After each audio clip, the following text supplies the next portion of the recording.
Okay, so last class we had started with protein folding mechanism, right? So just a brief recap. So what we did last class essentially was we looked at different mechanisms. We did not go into too much of detail.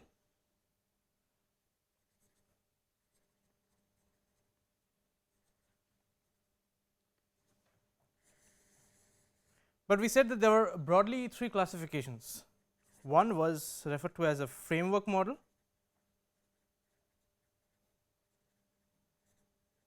where you would form local secondary structural elements and then they would diffuse and collide. So, here you had diffusion and collision of your preformed secondary structural elements. Okay. So, the major topic of our class today would be diffusion. How can we look at a process like diffusion? The second one was nucleation or nucleation condensation, where you form a certain element of the structure and then the rest of the structure. So, that behaves as the nucleus and then the rest of the structure forms just around it. Okay. And the last one was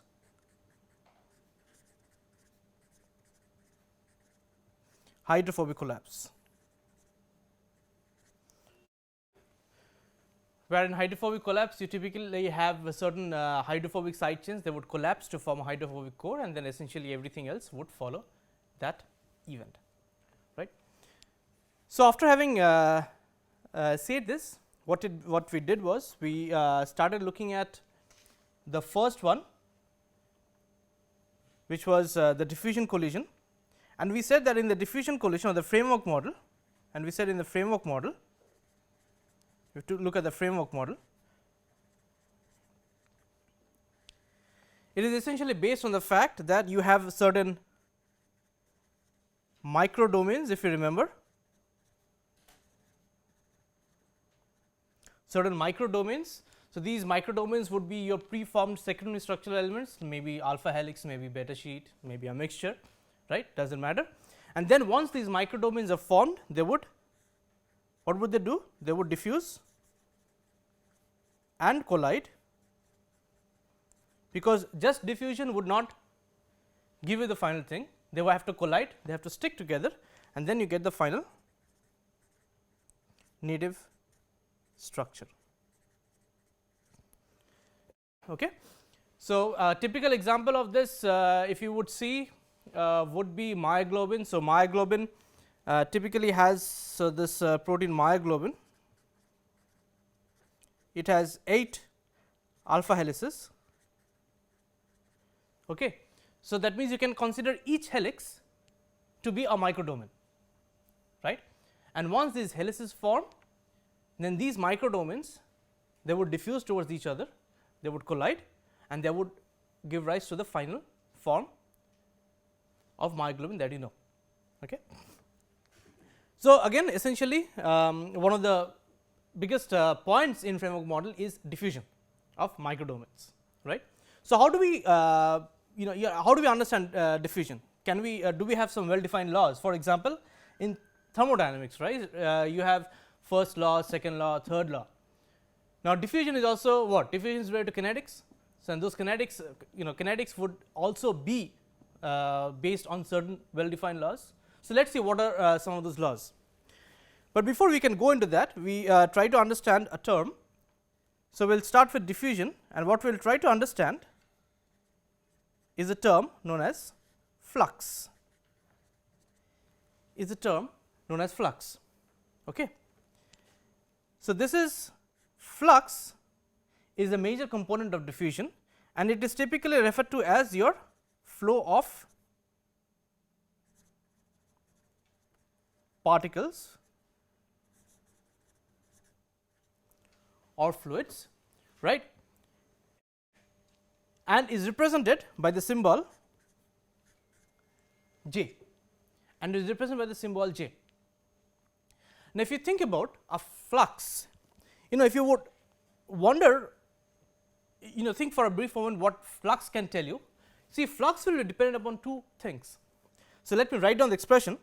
So, what happens is this dj, that means a small element of j, is equal to v dot ds.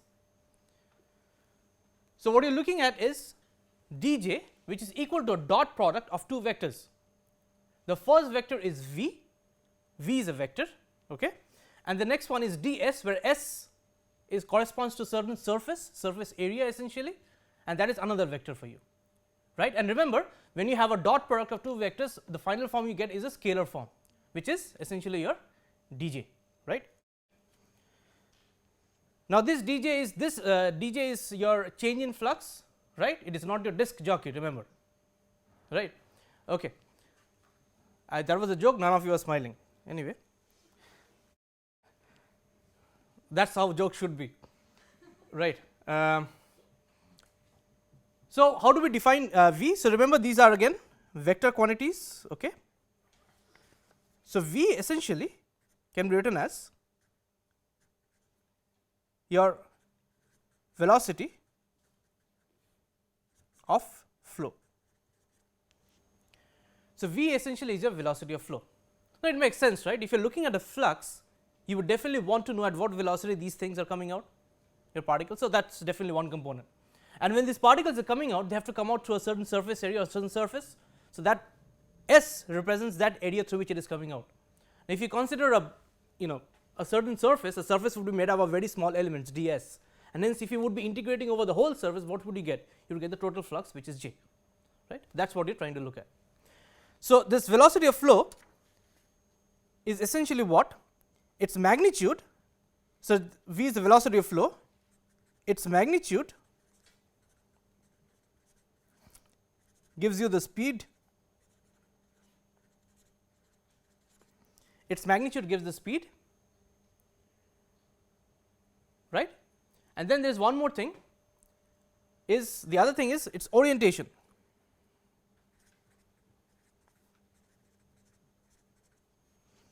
So, orientation will give you the direction of flow.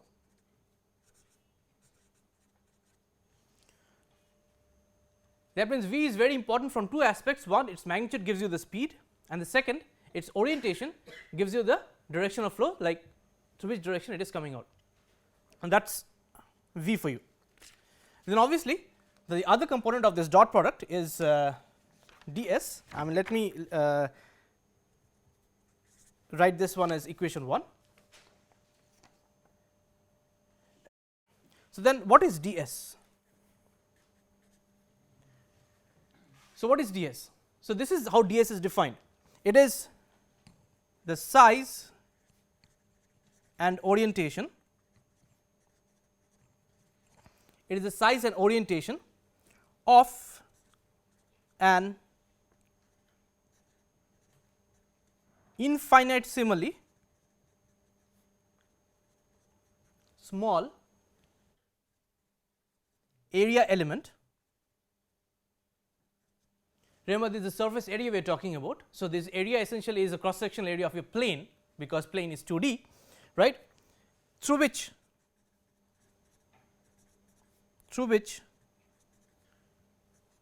the fluid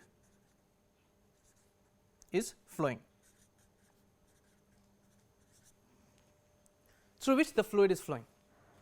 Okay, that is how you define ds.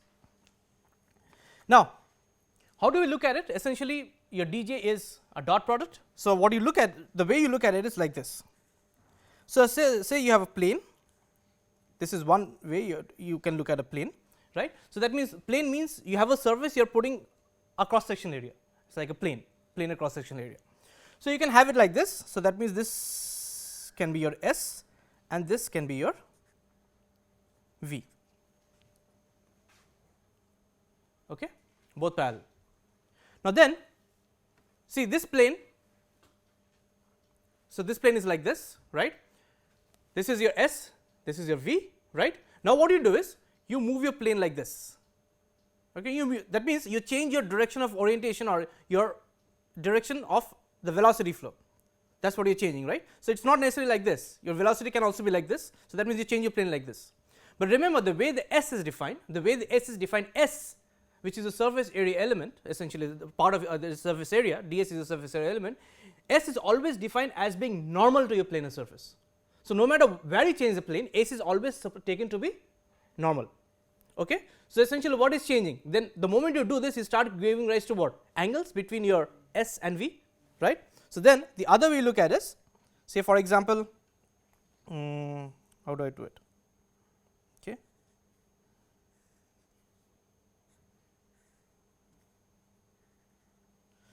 So, you can now see the way we have oriented the plane was here, now we have shifted the plane like this. So, because the plane is say looking like that, my S is this, and remember S is always normal to your plane. Okay. But then see the velocity has orientation now changes, and this is your angle alpha. Okay. This is your angle alpha. So, if you would define dj now, if you would define dj, which is what? V dot ds. So, essentially what would it become? It would become V ds cosine of alpha, right, alpha being the angle between these two. And then remember we talked about this angular dependence when we were talking about dipole orientations. So, this boils down to the same thing, right. So, then to get the total flux, we integrate. So, the total flux would then be dj V dot ds, okay, or j is equal to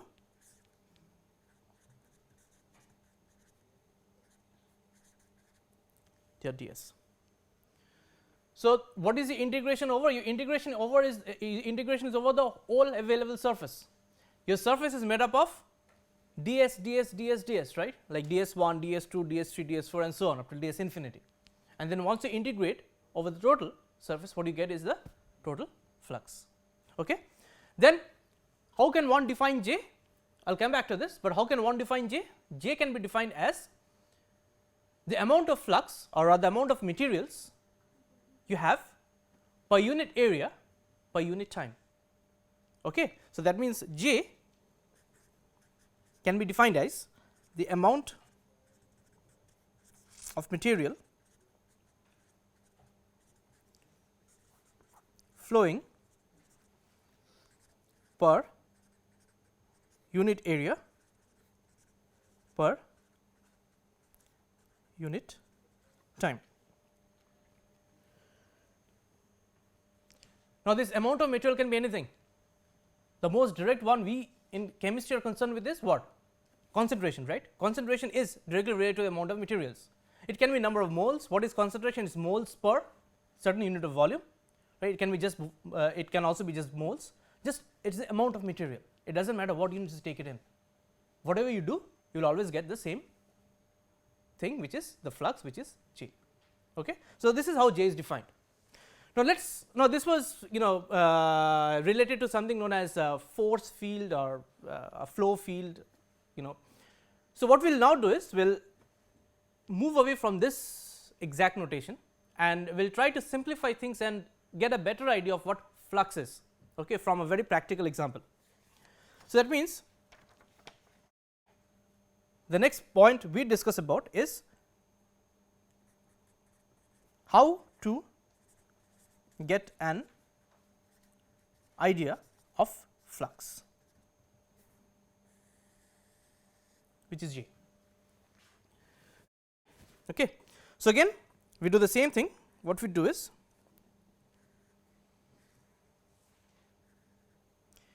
we take a cross sectional plane,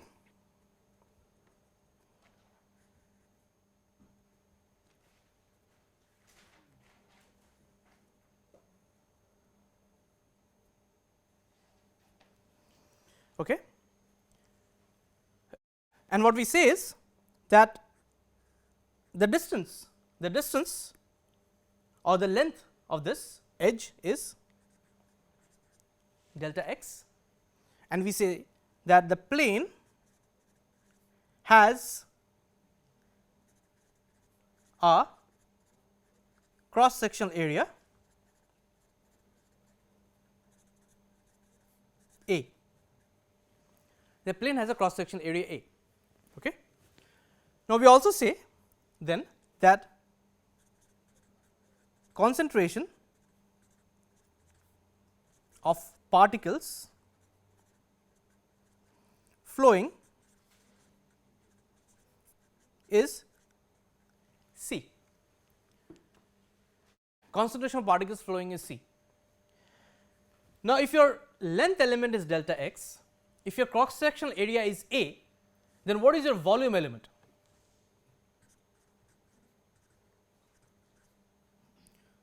What is your volume? A delta x, right? Okay.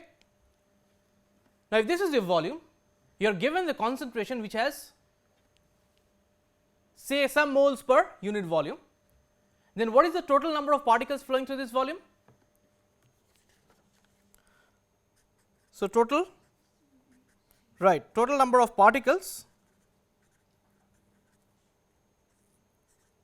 flowing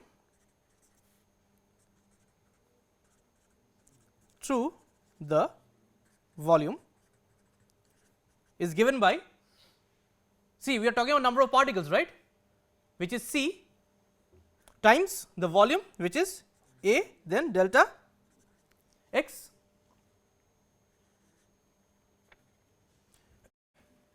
Right, clear? Okay. See, how did we define J? J was defined as the amount of material which is passing through per unit area per unit time, right. If that is what the definition is, and if that is what we have to stick to, then for J, what is the numerator? It's total number of particles we just derived, which is C times A times delta x, right. Now, what do we have in the denominator? Per unit area, right. So, we should be having what? A, then per unit time. So, if you have delta x, I should be writing delta t. So, this is the definition of J, right. Now, see how it simplifies, then what is J now? So, J is equal to C times delta x over delta t, and delta x over delta t is what? V is dx over dt, right. So, then I can write J is equal to what? C times V, right. So, this is equation 2. So, then you have a very direct idea of flux. So, what is flux proportional to? Your concentration, and also along with that what? The velocity of flow, right. So, that is your flux. Now, this equation, you keep this in mind, we will come back to this pretty often as we discuss. Okay, so, now that was the idea of flux. Now, let us talk about some well defined diffusion laws. If we ever have to talk about diffusion, what are the different laws we have to keep in mind, or different laws we can use? Say for example, someone asks you what is the thermodynamics first law, that is conservation of energy, right, and then you come up with these thermodynamic equations, state function, path function, all these things, right. Now, similarly here, so for example, if you are going to solve any thermodynamic problem, you would first start from the principle or start from that law. Similarly, if someone asks you, give me the diffusion profile or tell me what is going to happen after this amount of time, we need to have an equation, because we just cannot understand without looking at a certain law. So, these laws are referred to as the diffusion laws. So, the first, or the person who actually came up with a set of laws, do you know his name? His name is Fick's diffusion laws, right. So, let us look at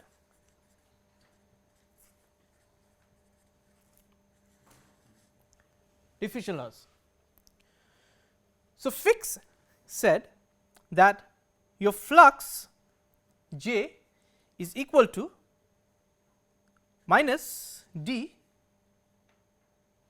delta C over delta x. This is equation 3 and this is referred to as Fick's first law. This is referred to as Fick's first law. See, the idea is very simple. The idea is if I have the flux is directly proportional to what? What is del C over del x or dC over dx? It is essentially a concentration gradient, right? It is a concentration, how your concentration is changing over the length interval dx. And what is d? D is a certain proportionality constant, right, which is intrinsic to the system you have under investigation or you are talking about. Okay. So, what you can write here is d is a constant which is referred to as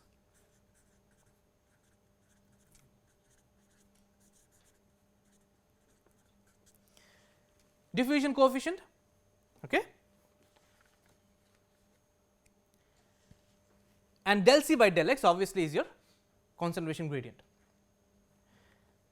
Now, what does the negative sign mean?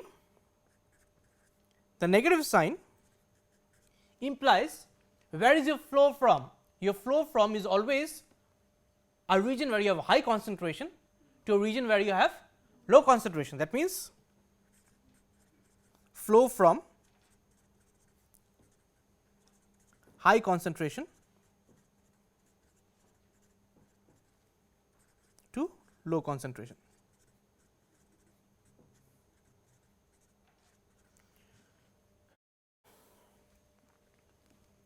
Okay. Now, so if you are talking about the flow of a particle, what do you think is the force behind this flow? There has to be a force behind this flow. What is the force? The force essentially is a concentration gradient.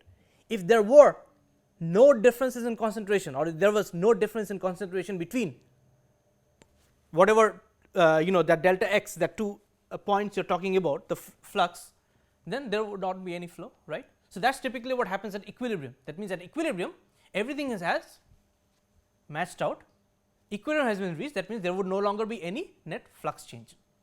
That is what happens at equilibrium, but until unless you reach equilibrium, you have to satisfy what? The equilibrium condition. That means, how can you reach equilibrium? What happens at equilibrium? Your chemical potential becomes equal, is not it? Your chemical potential becomes equal. So, understand this, the force behind this diffusion is what? Equalization of chemical potential, right. Now, in the same line, so this is just diffusion law based on the concentration gradient. There can be two other things. In heat, if you have heat flow, see heat flow also occurs, that is also diffusion, right, convection and all these things, right. Then in heat flow, what is the driving force? I will not write it down. What is the driving force? In particle flow, it is concentration gradient. In heat flow, what is it? Temperature gradient, right. Okay. Then there is one more. You remember Ohm's law, right. So, in Ohm's law, if you have a flow of current, what is the gradient you are looking at? Potential gradient. Potential gradient. So, think about this. All these three fundamental things, be it particle flow, be it current flow, be it heat flow, would be defined by very similar set of equations, where the flux is essentially proportional to what? The gradient, whatever gradient it is, times a certain constant, which is a proportionality constant specific to that thing you are considering, right. So, this is a picture you should be having when you think about some sort of diffusion occurring. Does not matter what it is, whether it is current flowing, diffusion essentially flow, right, whether it is particle flow or whether it is heat flow, right. So, I will see whether I can talk about some of these in the later classes or in connection with this, but for the time being what we are going to center ourselves on is particle flow, right. So, then if we go deeper into it, what we say is that the force for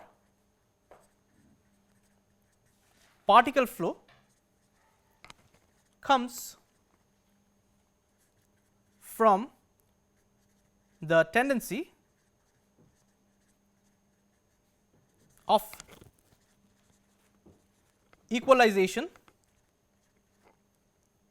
of chemical potential.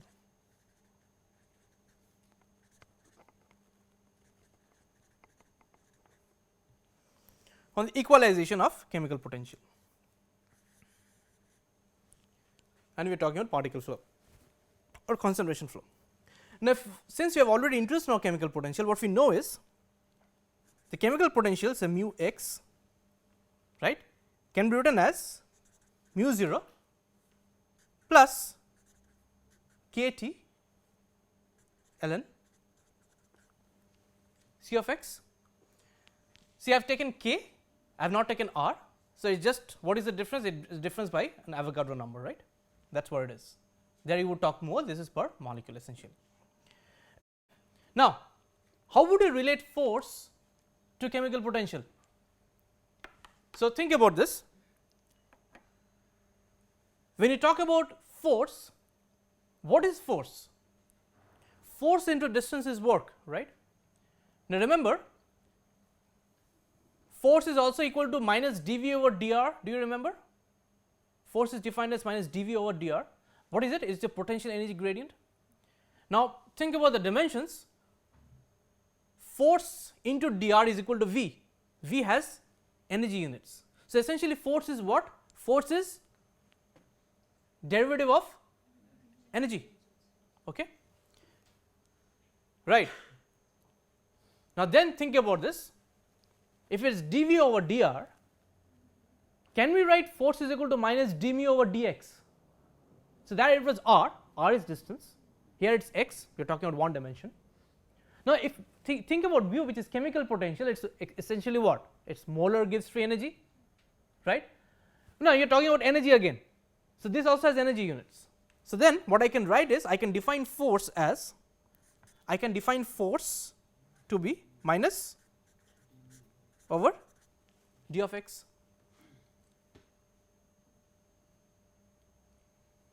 In analogy with what we had, where f is equal to minus dV over d of r, I am not writing that. Okay. Now, if we have this, say this is equation number 4, then I take this mu of x and what is my force going to become then? So, my f is going to become d of dx with a negative sign, then I have mu 0 plus k T natural log C of x. Okay. What happens to the first term? What happens to the first term? Right. So, mu naught, it is a constant. So, the first term essentially is 0. So, what are you left with? So, what you are left with is minus d of dx k T C x. So, this I can write as k T I take out, right, and then I can write d natural log of C over dx, and see whether I can simplify this further as minus k T over C d C over d of x. So, what is d ln C? D ln C is essentially what? d C over C, right. So, that is how we have expressed it. Okay. Now, where have you seen this d C by dx before? Remember, you have seen this d C by dx where? When we were talking about J ray, right, minus d times d C over dx. So, then what you can understand is, it does not matter for any flux, whatever fluxes we talked about, I can write a general expression for J to be equal to L times F, let this be 6, I should have written this earlier. So, this is a general expression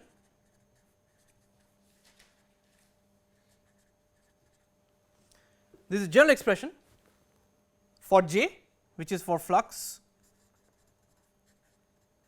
J, right, where L is your proportionality constant,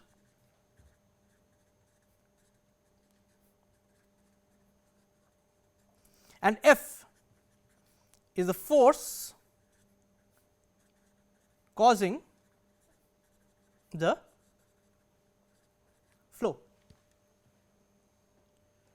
So, F is the force causing the flow, right. Again, what are the different forces we just discussed about? One was we saw this concentration gradient, that means equalization of chemical potential. The other one was your temperature gradient for heat flow, and the other one was your potential gradient for current flow. So, then this particular general expression of flux covers all those things, right. Now, let us start being specific.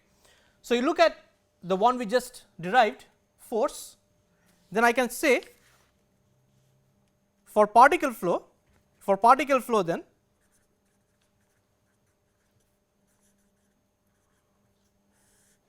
I use J is equal to L times F, and I have already defined F before. So, this is equal to minus L k T over C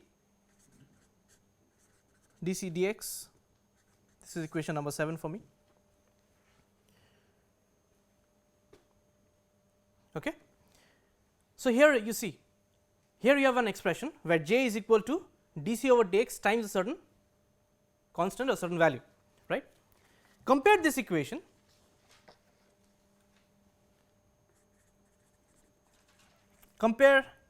equation 7 with Fick's first law. What was Fick's first law? J was equal to minus d dC over d of x. Okay, I forgot what the equation number was. What was it? 3. And if you compare, then what is the value of d? So, then d is equal to L k T by C. Okay. Now, this can be further written as d is equal to U k T, where U is equal to L by C, and this U is defined as mobility, and this U is defined as mobility. Okay, that is how you define it. U is defined as mobility. Then you can see, if U is defined as mobility, then what is inverse of U? It is inverse of mobility. So, what is inverse of mobility? It is essentially a friction, isn't it? It is just inverse of mobility. So, then 1 by, so the inverse of mu would correspond to friction or friction coefficient. Okay. So, this is for you to have a general feel of what diffusion is all about. Okay. Remember, this is only Fick's first law, right. We have, if there is Fick's first law, we have to have a second law at least, right, because that is why it is called first law. Now, having said this, what are the types of diffusions we can have? One diffusion is referred to as steady state diffusion.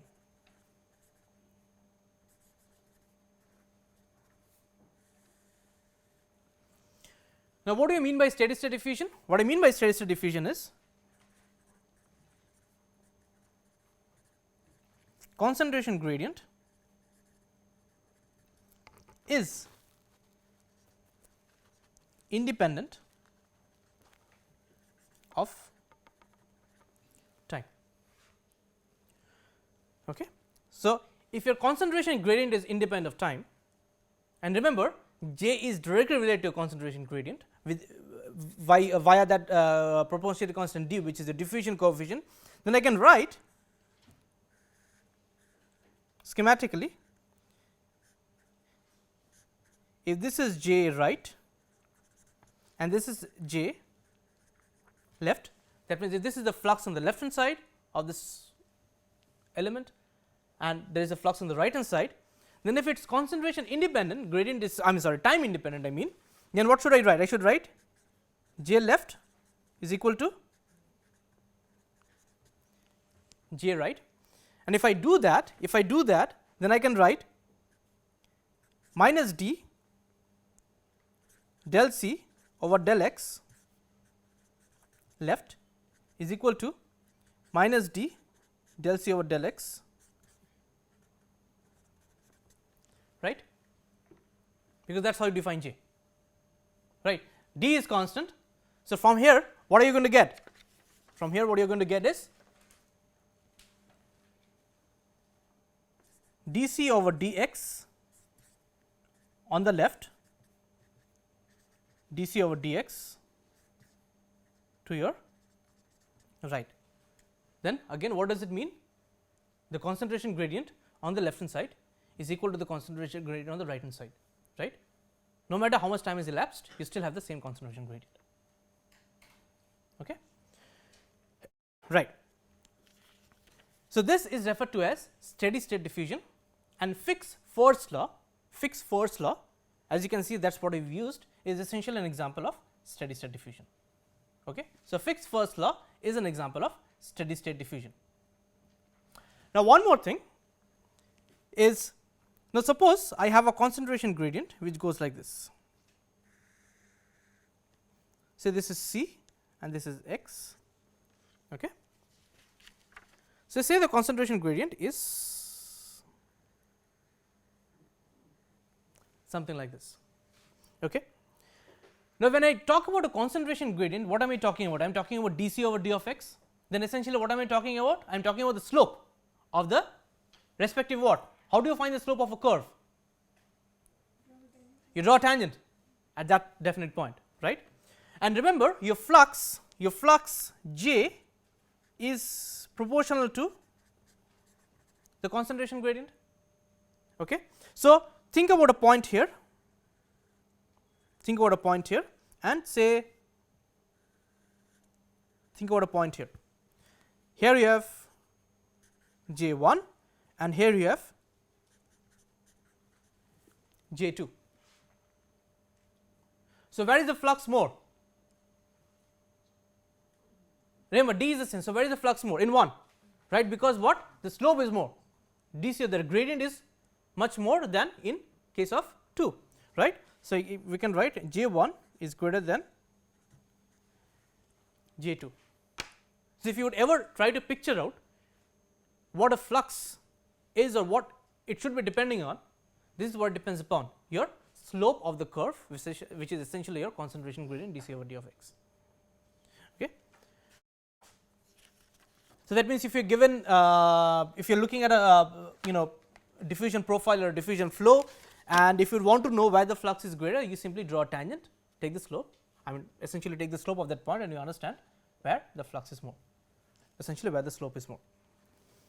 Now, if you are going to have something known as steady state diffusion, then you are going to have something which is non steady state. Like if you have an equilibrium situation, you are going to have a situation which is non equilibrium, right. So, then let us look at non steady state diffusion.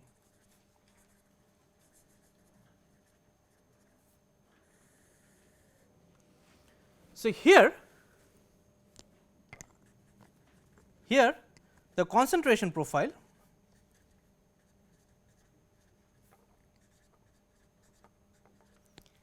is dependent on time. That is I can write C can be written as C x t.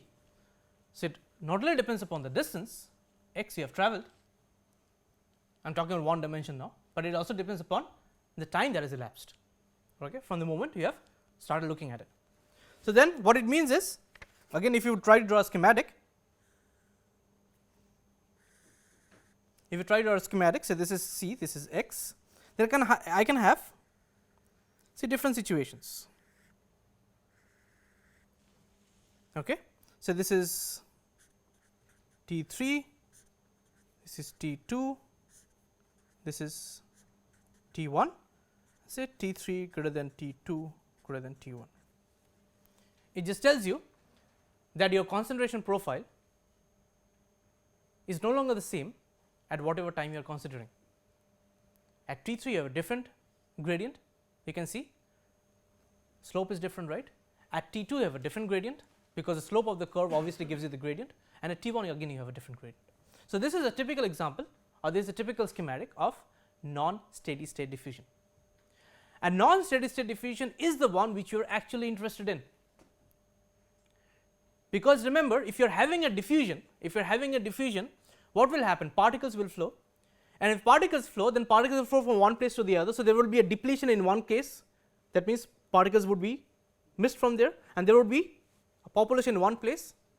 So, that means what is happening? You are having a depletion, you are having a population, that means the concentration gradient is no longer same, it is varying with respect to time, how much time you give it. Okay. So, that is why this non-steady state diffusion is much more interesting than a normal steady state diffusion, right, and that is something we are looking into right now.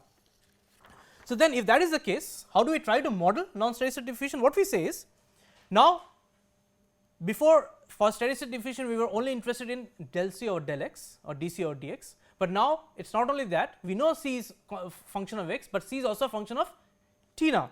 So, what we say is dC over d of t is equal to minus dj d of x, and okay, what would this equation number be, if you can help me with this? So, 8, right. Good. So, dC over dt is equal to minus dj over d of x. Okay, this is where you start from with a non-steady state diffusion condition. Now, you already know what j is, right. So, therefore, I can write dC over d of t is equal to minus d of dx. What was j? Minus d dC over dx, right. This is how we had defined j before, because flux definition does not change, right. Flux definition is not changing. What you are saying is, remember, when we talked about steady state, what did we say? That if you are taking j left and j right, both of those are equal, that is what we said. But now we are not saying that. What are we saying? We are saying that because it is non-steady state, then j left is not equal to j right anymore. Then there is dj over dx which is coming in, because that depends upon the length you have traversed. Okay. So, you simplify this, then I have dC over d of t. So, negative sign now goes away, right. So, I should be having what? d c over dx squared or dC over d of t. I remove the del square. So, this one I can write del actually, because I should not be mixing partial with full derivatives. So, anyway, so dC over d of t is equal to d2c over dx squared. This is equation number 9, and please remember this is Fick's second law of diffusion.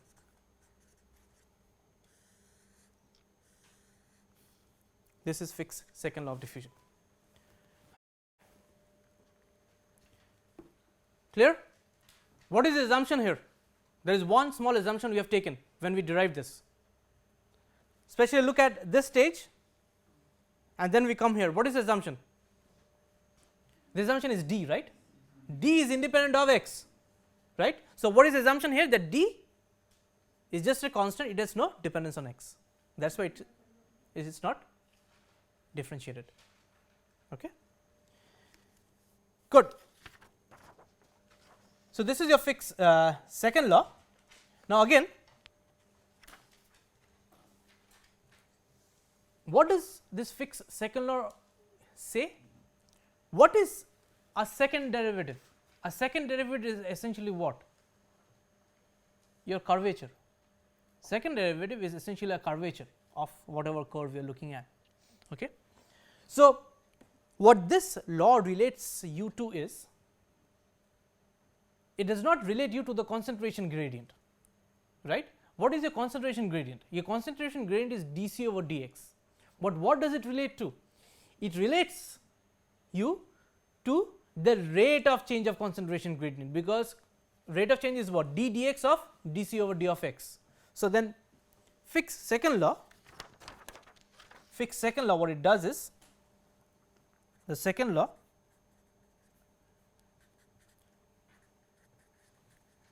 relates to the rate of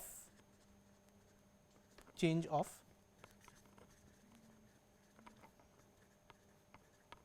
concentration gradient. Okay. Unlike your first law, where it was only related to what? The concentration gradient, not the rate of change, because there the concentration gradient on the left or on the right were same, right. Okay.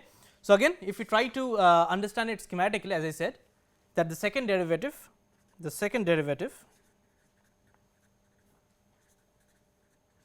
is related to your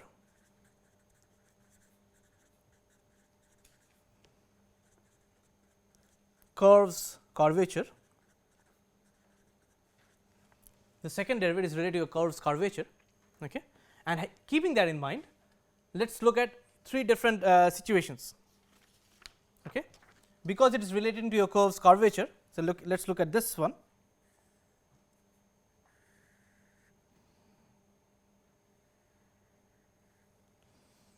Then I will look at another one,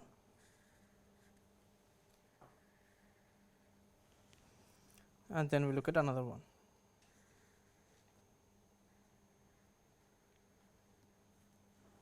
This is C x x x C C.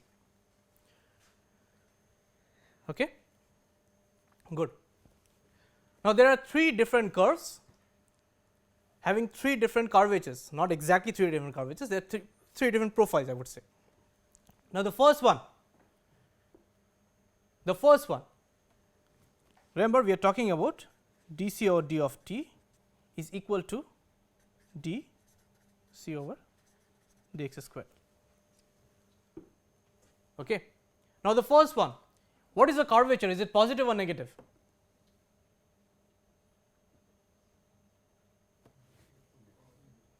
It is a positive curvature. The first one is a positive curvature, right. If the first one is a positive curvature, if this is a positive curvature, then look back at this equation. This is positive, right. Then obviously diffusion constant cannot be positive, cannot be negative. Then that means dc by dt, it also has to be positive.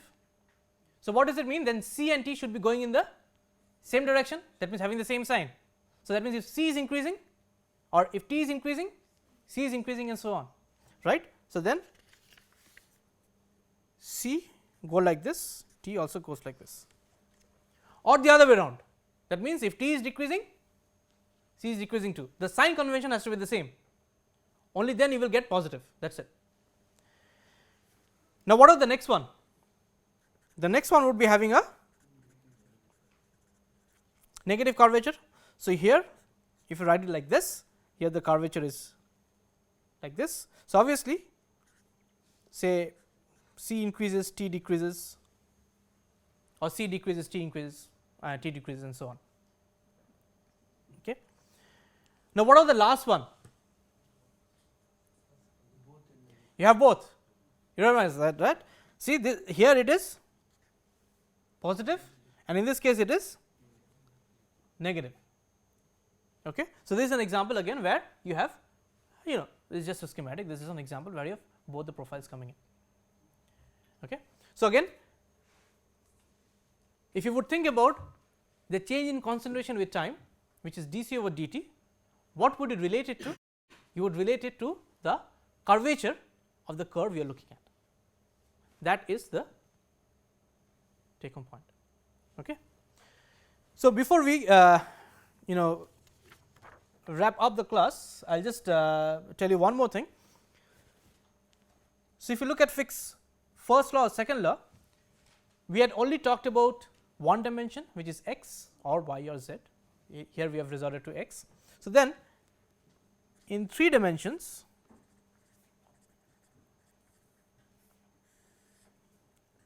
the first law will become j is equal to, see what was the first law? Minus d times del c over del x, right. So, here it would become minus d, then what should I write here? Del c, isn't it? This is in 3 dimensions, right. and this would be what, equation number 10, I guess. Okay. And then the second law would be dc of d of t is equal to what? D, right, del squared c.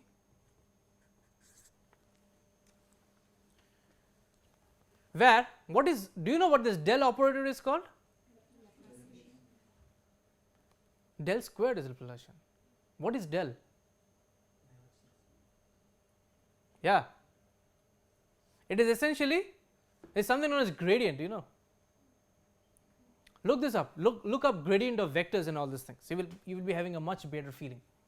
Gradient, divergence, curl, because all these are vectorial notations, right.